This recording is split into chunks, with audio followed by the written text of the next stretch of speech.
Hello and welcome. I'm going to be answering WAEC 2020 Chemistry Objective Past Question 30.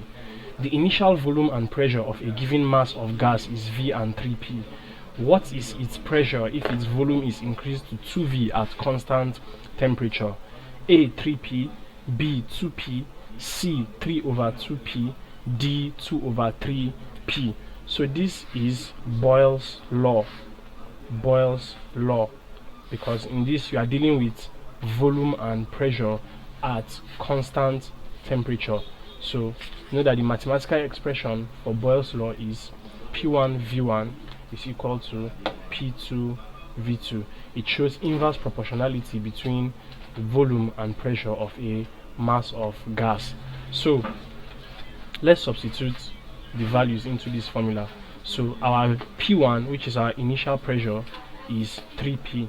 So P1 is equal to 3P, that is 3P multiplied by V1 initial volume, that is V, is equal to P2, the pressure we are looking for, the final pressure, multiplied by the final volume, which is V2, 2V.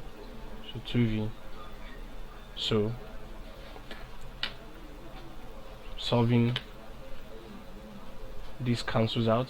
So P2 is equal to 3P times V over 2V. So V cancels V. So P2 is equal to 3P over 2. Or another way to write this is 3 over 2P. And 3 over 2P is option C. So option C, 3 over 2P. 3 over 2P is the correct answer to this question. Thank you, and please subscribe to this channel for more videos and for more past questions and answers.